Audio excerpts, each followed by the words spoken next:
You parked your Tesla at 80% last night. You did not drive anywhere. You did not charge anything. This morning you walked out and it was sitting at 64%. 16% gone and the car never moved an inch. I have been diagnosing EVs long enough to know that most owners who come to me with this problem are not dealing with a failing battery. They are dealing with features that Tesla built, left enabled by default, and never bothered to explain. The damage is quiet, it is ongoing, and in some cases it is accelerating degradation that shows up years down the road as a permanently smaller range estimate. What I am going to walk you through today are 7 of the worst offenders, and in almost every case, the fix is completely free.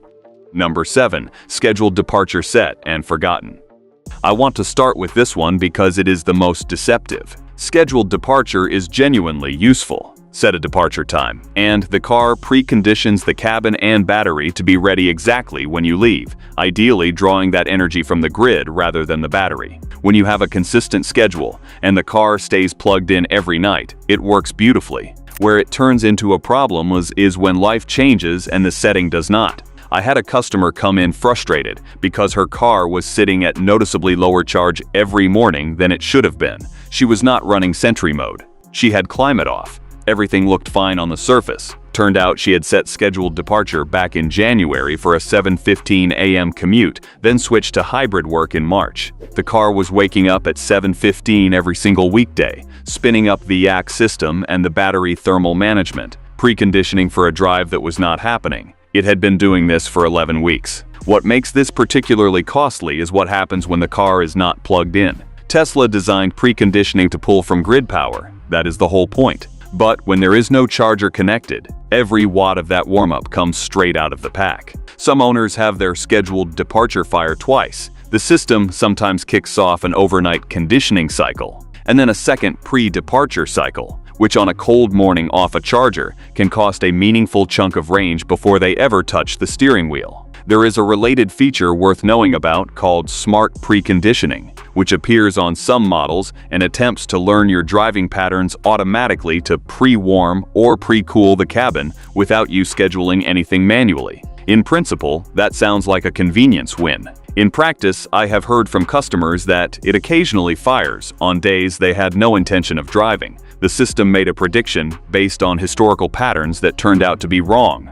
The car ran a full conditioning cycle, and the battery paid for it unplugged. If you have smart preconditioning enabled and your schedule is even slightly irregular, there is a reasonable chance it is guessing wrong more often than you realize. Find scheduled departure in the charging menu on the touchscreen or in the Tesla app. Consistent schedule, always plugged in, keep it on and enjoy it. Variable schedule or regular unplugged parking, turn it off and precondition manually the mornings you actually need it. Number 6. Energy saving disabled and always connected left on.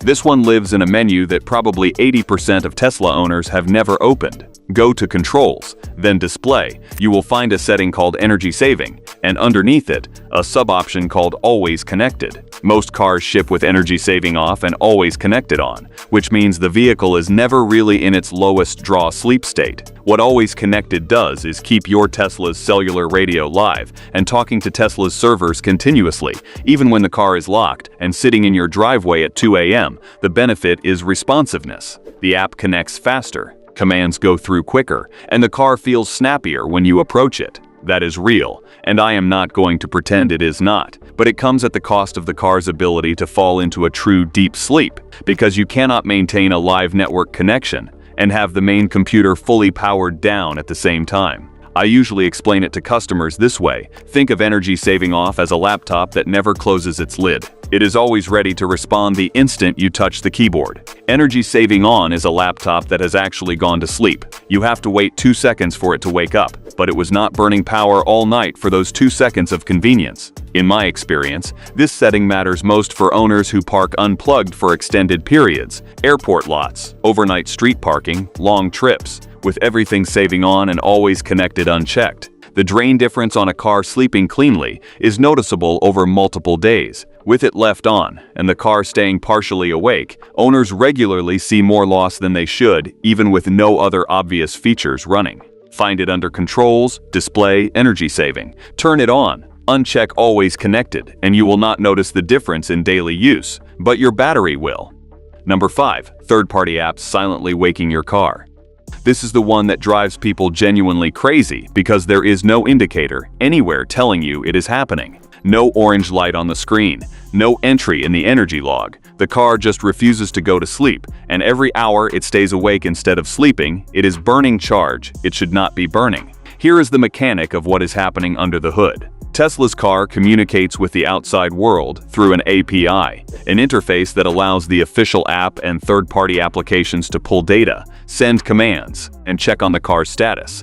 Every time a third-party app pings that API, it can pull the car out of sleep. A properly sleeping Tesla uses almost nothing. A Tesla that is getting woken up every few minutes by a polling app is running its infotainment system, maintaining network connections, and idling computers that should be off. The apps that cause this most often are stats and tracking tools. The ones that log your charging sessions, show battery health graphs, or push alerts when something changes. Some of them behave well on newer firmware. On older Model S and Model X hardware especially, even a well-intentioned app polling every 5 minutes can prevent sleep entirely. I have seen airport parking situations where owners came back after 5 days to a nearly dead car, with Sentry mode off and no obvious settings active, and the culprit turned out to be a tracking app the owner had installed, tried once and forgotten about. The app was still connected, still pinging every few minutes for 5 days straight.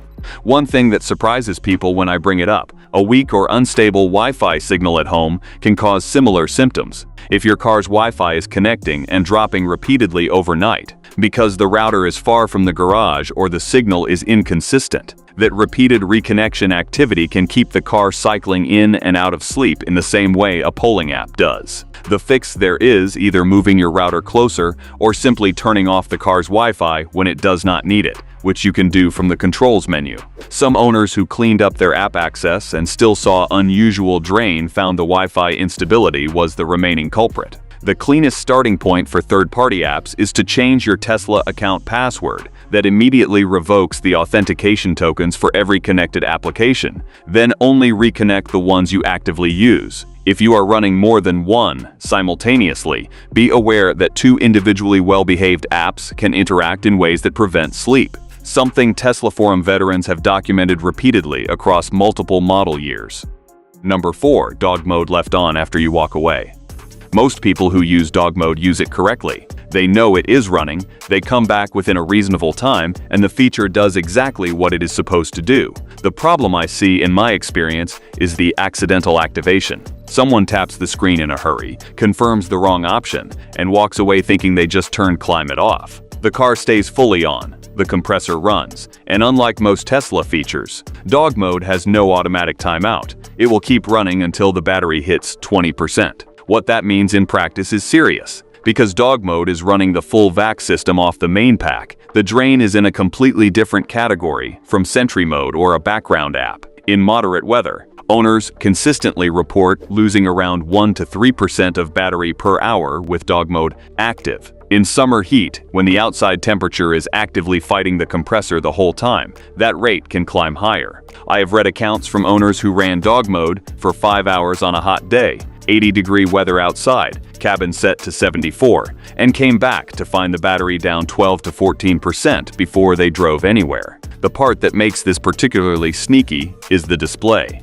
When dog mode is on, the touchscreen switches to a simple temperature readout visible through the window. That is a great safety feature, so bystanders know the pet is being cared for. But it means the usual climate interface is replaced by something that does not clearly show you the system is actively draining your battery at the rate of full air conditioning. There is no flashing warning, no countdown, no range estimate showing you how much you have left. The fix is a habit more than a setting. Before you walk away, tap the fan icon and confirm the climate screen shows off. Not keep on, not dog, not camp. Just verify it with your own eyes. Worth mentioning. Keep Climate is a related mode that maintains temperature for up to 2 hours before shutting off automatically. And if dog mode feels like too much commitment for a short stop, Keep Climate is a meaningfully more conservative option that at least has a built-in limit. And if you do use dog mode intentionally for an extended period, check your state of charge first. Running it when you are already below 40% with no charging nearby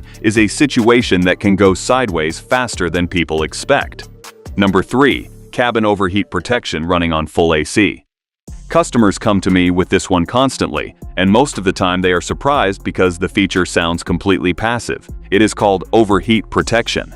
Surely it is just a safety thing, right? What they do not realize is that the default setting, fan and AC, means the compressor for cycling on a regular basis whenever the sun hits the car, even if the interior temperature would never reach a dangerous level on its own. Tesla's own manual's language is worth paying attention to here. It specifically says that if you are using cabin overheat protection, you should leave the car plugged in. That sentence is doing a lot of work. What it is really telling you is that this feature draws enough power that Tesla does not expect the battery to cover it indefinitely on its own. That is not a disclaimer you include for a feature that uses a trivial amount of energy. What I usually recommend is switching from fan and AC to fan only. The fan circulates air and does a reasonable job of reducing heat buildup without spinning the compressor. You are not going to keep your interior at 75 degrees on a 95-degree day with fan only, but you are going to prevent the kind of heat spike that causes real damage to leather or touchscreen components without running the AC off the battery all afternoon. On mild days, or any time you park in a garage or covered structure, turn the feature off entirely. It is not adding any value when you are parked in shade at 68 degrees. Something worth knowing that most owners miss: cabin overheat protection is completely separate from the battery's own thermal management, which runs automatically regardless and cannot be turned off. So disabling or softening the cabin protection does not leave your battery exposed. The battery takes care of itself. The cabin protection is purely about interior temperature. Number 2. Summon Standby Mode left enabled. Summon Standby is tied to full self-driving and enhanced autopilot, and its whole purpose is to keep the autopilot computer in a semi-awake state so that Smart Summon is available almost instantly from the app. Without it, summoning the car can take 30 to 60 seconds while everything boots up. With it on, the car responds right away. That is the pitch, and for owners who actually use Smart Summon daily, it is probably worth it. In my experience, the reality is that most FSD owners have used Smart Summon maybe a handful of times. It is a feature people try once out of curiosity and then rarely use again in their daily routine. But Summon Standby keeps running regardless of whether Summon was activated last week or 6 months ago, because it has no usage-based shutoff. The autopilot hardware stays partially powered. The car never reaches its deepest sleep state, and owners tracking overnight drain have reported losing 2 to 3% of battery just from Summon Standby, night after night, with nothing else unusual running. Tesla addressed this partially with their 2025.3.2 software update, which added rules to automatically disable Summon Standby during off-peak nighttime hours and after extended parking periods. That is an improvement, but the rules only apply under specific conditions, and the feature is still enabled by default for anyone who has not deliberately turned it off. Go to Autopilot Settings and disable Summon Standby. If you summon your car occasionally, the 30-second wait when the feature is off is a genuinely small inconvenience relative to what you are getting back in range every single night. For most owners, this one change is a set-it-and-forget-it improvement. You turn it off once and never think about it again. Number 1. Sentry Mode left on at home. This is the one I come back to most often when someone walks into the shop confused about losing 15 to 20% of battery overnight with no obvious explanation. 9 times out of 10, Sentry Mode is running at home without exclusion set up, and the owner either did not know the exclusion option existed or forgot to configure it. Sentry Mode is genuinely excellent at what it does. 8 cameras, AI-based motion detection, incident clips saved to USB. If someone breaks into a parking garage and targets your car, you have evidence. That value is real. What most people do not fully grasp is the hardware cost of running it. Sentry Mode keeps your cameras active, your autopilot computer processing video, and your infotainment system partially awake, continuously.